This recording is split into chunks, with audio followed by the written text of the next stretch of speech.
Sorry about that, guys.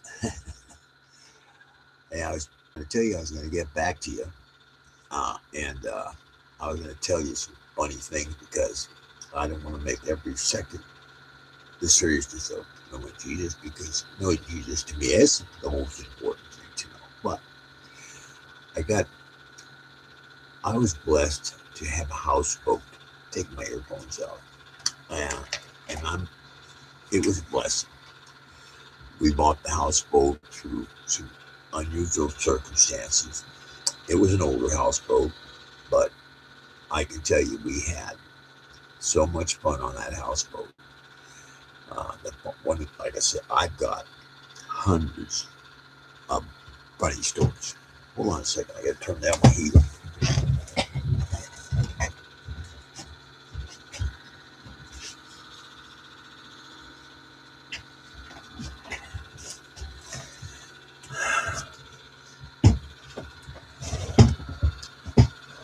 Sorry about that, guys.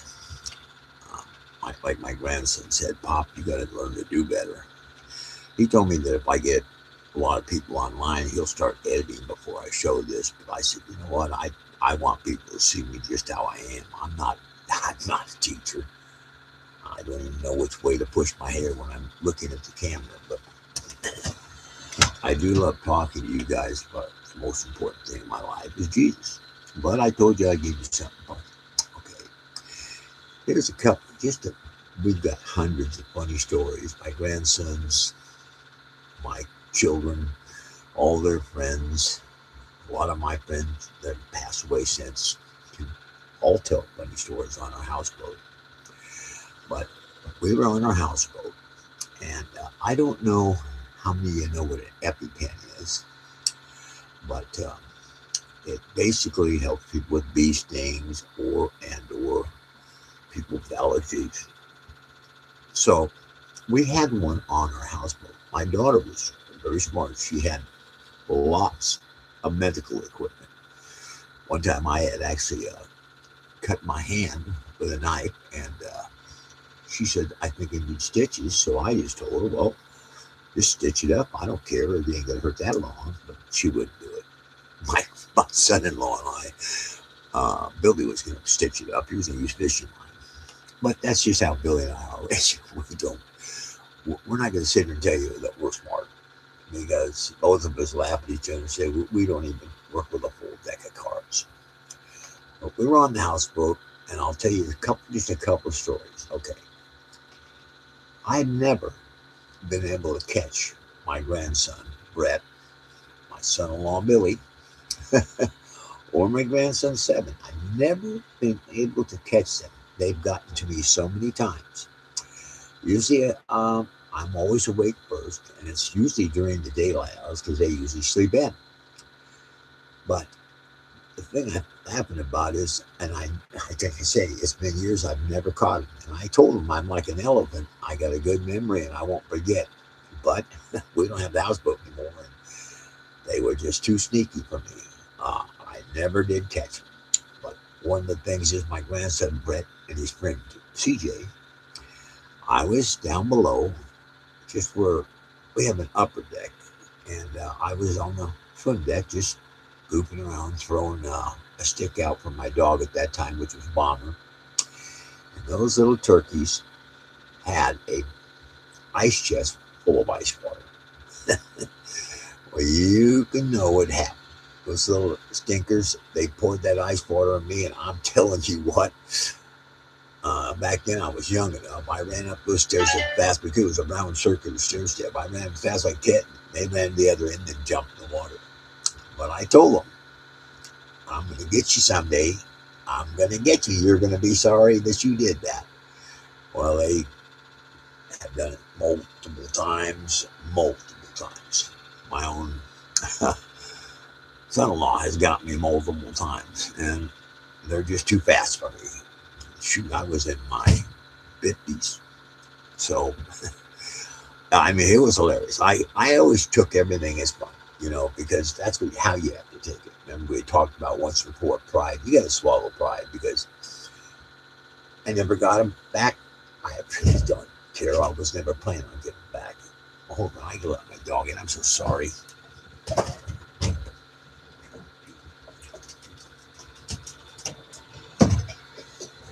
That's my dog Petey.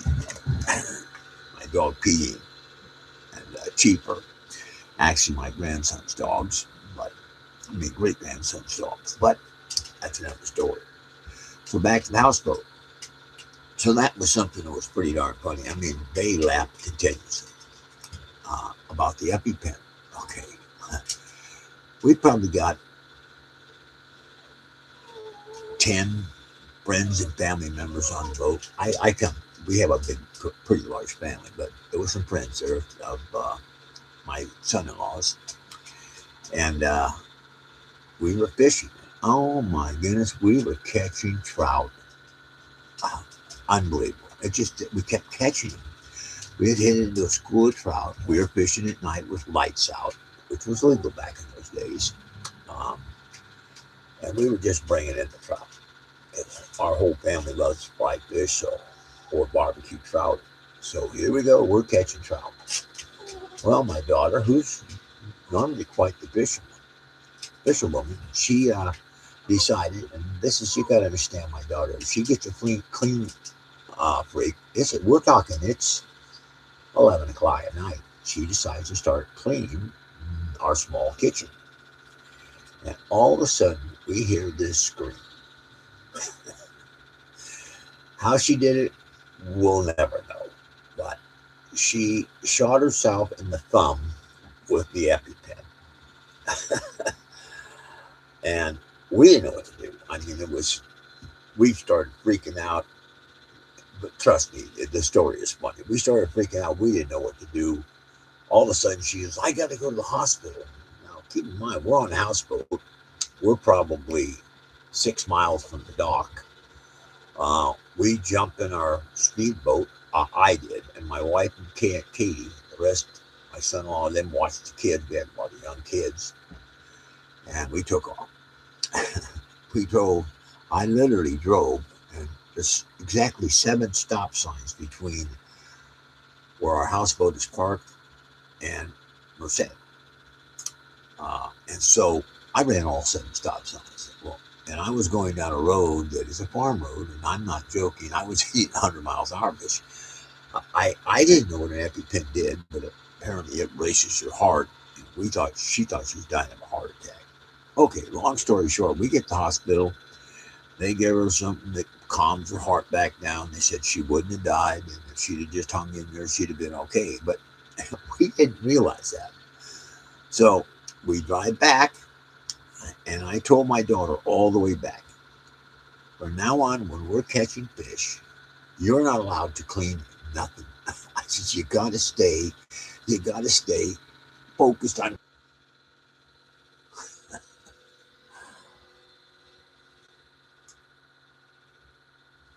Hey guys, sorry about that.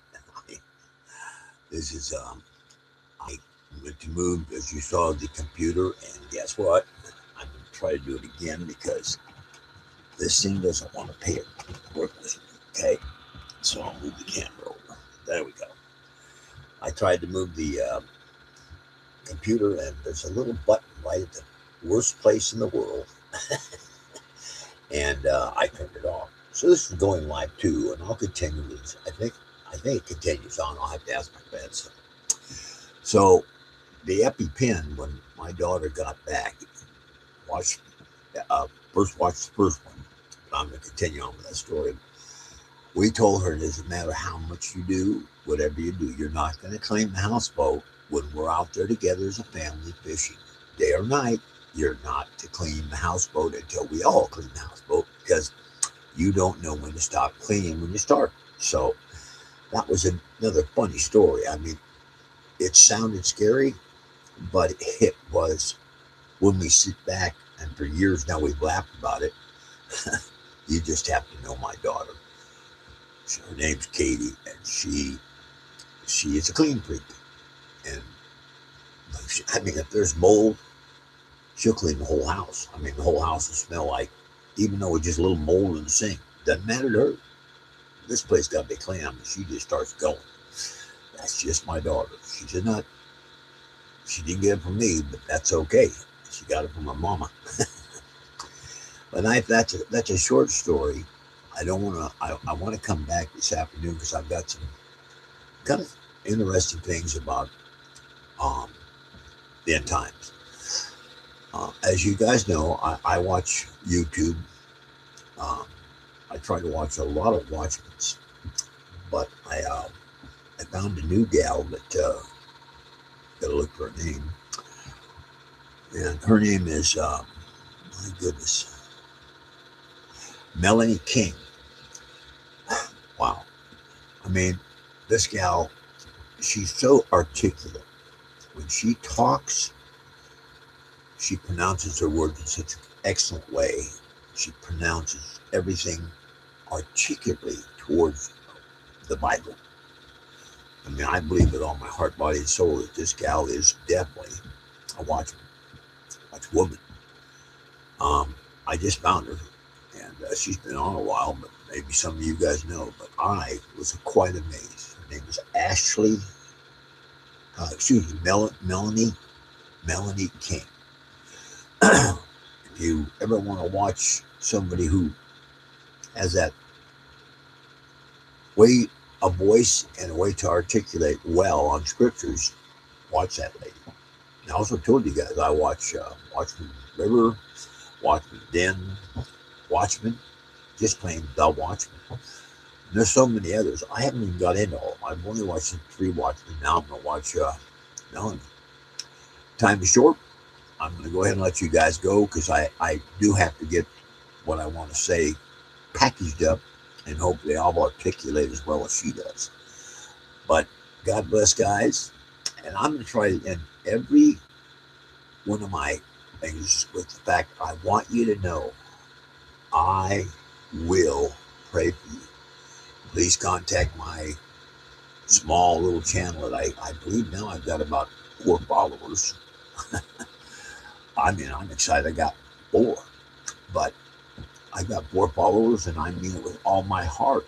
I will pray for everyone that contacts me. And again, I'm telling you, I'm not a pastor, and I'm definitely not somebody that can part waters. I'm no Moses, I'm no Daniel, John, Mark, Paul. I'm not any of those. I'm just Pop Gary, a guy that loves the Lord, tries his darndest to articulate the scriptures. I am a slow reader, only because I used to read a lot better, but as you know, my left eye is blind, and my right eye isn't doing quite as good itself. I'm a kid. If I got to learn Braille, I'll learn Braille because I'm going to try to get online as much as I can, and I hope my 4 grows to 5. I don't know. Yeah, but I'm going to tell you guys, I love you. God bless you. And if you need prayer, please contact. Don't ask me how you do that. You'd have to ask my grandson. If you guys are like me and you don't know much about your computer, then please contact your grandson or your people that know computers and ask them, because I don't know. I turned off something on my computer where I wasn't getting any messages. So I called my grandson, who lives right next door to me. And I said, "Help." And he goes, "No, you didn't turn it off." I said, "No, I'm telling you, I always get, because I answer a lot of people when I'm on Watchmen's and other people. I write mic pieces. Sometimes I blab on, and sometimes I write a short, praise God, I'll pray for you. But I wasn't getting anything. I used to get about 40 to 50 people returning my, and usually it's just a short note, thanks. There's some people out there, I don't want to mention their names because I have no business mentioning names. If they wanted me to mention their names on this program, I would, but I just know that they talk to me. And sure as heck, here comes my grandson. He goes, "How in the heck did you do that, Pop Gary?" I've said all along, my grandson, I am computer illiterate. So just help me. Within a couple of seconds, he turned on everything I apparently turned off. And how I did it, I don't know. but I did. And thank God that I got my grandson here. He can't leave me because I got to have him to help me. God bless you guys. I love you so much, and I hope every one of you have a great day today. God bless you all.